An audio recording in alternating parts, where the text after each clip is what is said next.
بسم اللہ الرحمن الرحیم۔ السلام علیکم۔ آپ دیکھ رہے ہیں حافظ عبدال یوٹیوب چینل اور میں ہوں آپ کا ہوسٹ حافظ عبدل ماجد۔ آج بات کروں گا کئی دنوں سے شوگر یعنی چینی کے حوالے سے جو ایک بحران پیدا ہوا تھا، اس کے بعد جو رپورٹ آئی، رپورٹ پر بہت زیادہ شور مچایا گیا۔ پاکستان مسلم لیگ نون اور اپوزیشن کی دیگر جماعتیں شور مچاتی رہیں، اور جس پر حکمران جماعت پر الزام لگتا رہا کہ آٹا چینی چور کے نعرے لگتے رہے۔ اور اس دوران پاکستان مسلم لیگ نون نے اس پر خوب سیاست کی، اور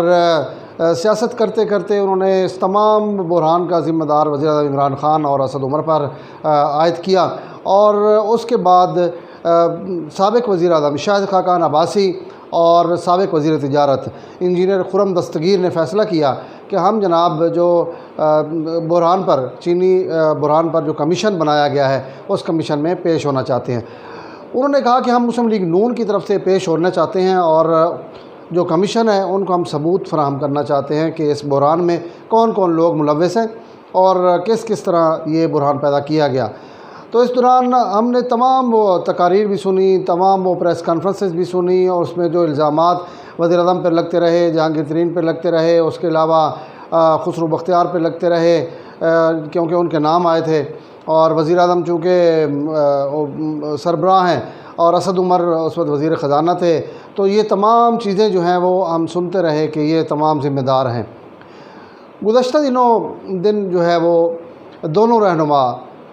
بڑی آب و تاب کے ساتھ آئے، اور انہوں نے میڈیا کو پیغام بھیجا کہ آج کمیشن میں ہم نے پیش ہونا ہے، تو میڈیا کے پیش ہونے کے بعد ہم میڈیا سے گفتگو کریں گے۔ تمام میڈیا جو ہے FIA دفتر کے باہر پہنچ گیا، اور 3 بجے کا وقت تھا۔ کمیشن کے سامنے پیش ہوئے دونوں رہنما، سابق وزیر اعظم شاہد خقان عباسی اور دستگیر، اور انہوں نے تقریباً 1.5 گھنٹہ وہاں رہے، اور اس 1.5 گھنٹے کے دوران انہوں نے کوئی دستاویزات جو ہے وہ اپنے ساتھ نہیں لے کے گئے، اور انہوں نے 1.5 گھنٹہ وہاں تمام جو صورتحال ہے وہ بتاتے رہے۔ اور ذرائع کا یہ بھی کہنا ہے کہ انہوں نے تمام تر زیادہ جو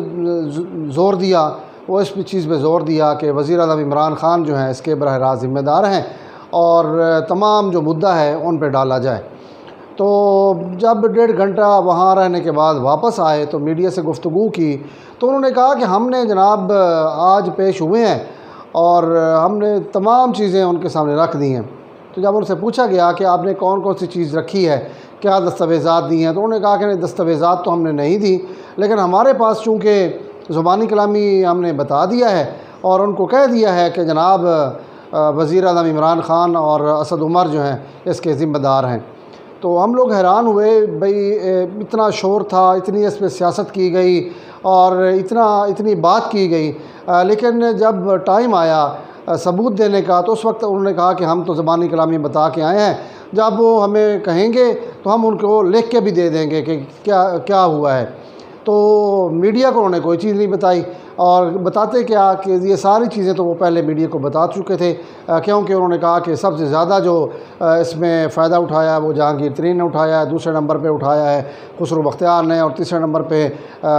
جو مونے سلائی ہیں انہوں نے اٹھایا ہے۔ تو یہ چیزیں جو ہیں وہ تو پیچھے سنتے ہی آئے ہیں کئی دنوں سے، لیکن سوال یہاں یہ ہوتا ہے کہ اب اتنا شور تھا، آپ نے اتنی اپوزیشن بھی کرنی تھی، اتنی سیاست بھی کرنی تھی، تو کوئی دستاویزات، کوئی چیزیں وہاں جا کے آپ پیش تو کرتے کہ یہ جناب بحران آیا، اس کے یہ لوگ ذمہ دار ہیں، اس طرح یہ ہونا تھا۔ انہوں نے کہا کہ چینی باہر بھیجی گئی، اور کیوں بھیجی گئی، چینی کی قیمت اتنی تھی، یہ تمام چیزیں، تمام جو واقعات ہیں یہ تو کمیشن کو پہلے ہی پتہ ہے کہ کس طرح یہ بحران پیدا ہوا، اور بلکہ کمیشن کو مسلم لیگ نون کے جو گئے ہیں دونوں رہنما ان سے زیادہ پتہ تھا۔ اور اس حوالے سے میرا سوال یہ ہے کہ اگر آپ نے اتنی ہی سیاست کرنی تھی تو پھر ڈٹ کے کرتے، آدھا تیتر آدھا بٹیر، اور منافقت کی پالیسی جو ہے وہ اپنا کے وہاں گئے، صرف اور صرف وزیر اعظم عمران خان کی مخالفت میں اور ان کی دشمنی میں، کہ آپ نے وہاں جا کے صرف یہ بتایا کہ اس بحران کے ذمہ دار وزیر اعظم ہیں۔ پوری قوم اس انتظار میں تھی کہ پاکستان مسلم لیگ نون، جس نے پہلے بھی کہا تھا کہ ہم ووٹ کو عزت دو کا نعرہ لگایا تھا، اور اس کے بعد انہوں نے جس طرح کا نعرہ لگایا، اور اس کے بعد جو کچھ پارلیمنٹ میں ہوا وہ سب کے سامنے، اور جس طرح اس کے بعد مسلم لیگ نون پہ تنقید ہوئی، اور جس طرح ان کو انہوں نے دیکھا کہ کس کے کہنے پر جو ترمیم تھی اس کو ووٹ دیا گیا، تو خواجہ آصف نے تمام صورتحال پارلیمانی کمیٹی میں بتا دی تھی کہ میاں نواز شریف نے لندن میں پارٹی اجلاس کے دوران بتایا تھا، اور اس وقت قرآن پہ حلف بھی لیا گیا تھا کہ کوئی چیز باہر نہیں جائے گی، لیکن اس کے باوجود باہر آ گئی کہ انہوں نے خود کہا تھا نواز شریف صاحب نے کہ جو ترمیم آ رہی ہے اس کو آپ نے ووٹ دینا ہے۔ تو ووٹ کو عزت دو کا حال تو آپ نے یہ کر دیا۔ اس کے بعد آپ آہستہ آہستہ جو تنقید ہو رہی تھی، جو آپ نے کردار ادا کرنا تھا اپوزیشن کا، وہ کردار تو آپ ادا کر نہیں سکے۔ لیکن اس وقت جو چیز ہم دیکھ رہے ہیں اپوزیشن کی جماعتوں کی طرف سے، مسلم لیگ نون جو ہے وہ صرف اپنی سیاست کو زندہ رکھنے کے لیے اس وقت میڈیا کا سہارا لے رہی ہے، اور خاص طور پہ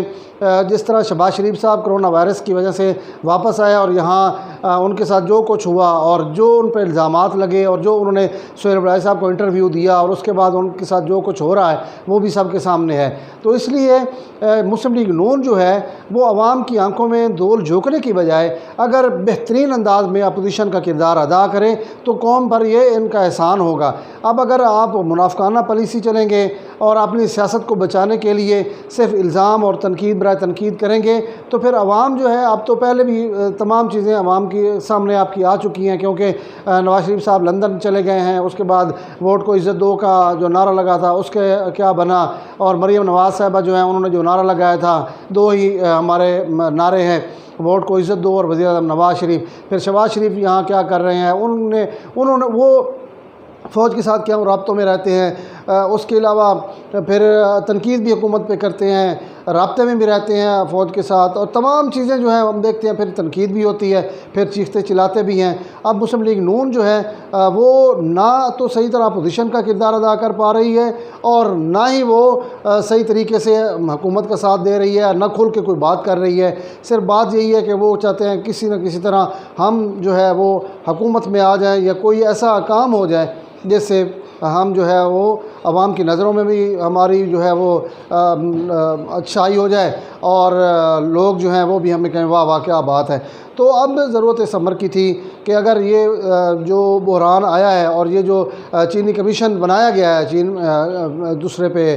شوگر پہ جو کمیشن بنایا گیا ہے، اس کمیشن میں جو کچھ آپ نے دینا تھا وہ دے دیتے، جان چھوٹتی، تاکہ ہماری چیز بھی سامنے آتے۔ اب روٹین کی چیزیں آپ نے اندر بھی بتائیں، روٹین کی چیزیں آپ نے باہر آ کے بھی میڈیا کے سامنے بھی بتائیں، تو اس طرح تو سیاست آپ نے کرنی ہے تو پھر کریں، اگر نہیں کرنی تو پھر منافقانہ پالیسی جو ہے وہ بہرحال اختیار نہیں کرنی چاہیے۔ یہ میری ذاتی رائے تھی، کیونکہ مسلم لیگ نون کو کور کرتا ہوں تو تمام چیزیں دیکھتا ہوں کہ ہو کیا رہا ہے۔ اب جو کچھ بھی ہم دیکھ رہے ہیں جو کرونا وائرس کے حوالے سے شہباز شریف صاحب، پہلے میں نے بات کر چکا ہوں، وہ جس طرح انہوں نے کیا، اور اس کے بعد جس طرح ان کے رابطے ہوئے، پھر سہیل عباسی کا انٹرویو، اور یہ سب تمام چیزیں ہم دیکھی ہیں، تو ایک اپوزیشن کا کردار جو ہے وہ اس طرح نہیں ہوتا جس طرح آپ کر رہے ہیں۔ جس طرح عمران خان نے اپوزیشن کی، آپ اس طرح اپوزیشن کریں نا، تو آپ کو کوئی نہیں روک رہا، آپ عوام میں جائیں، عوام کو بتائیں ساری چیزیں۔ لیکن یہ غلط بات ہے یا کہ آپ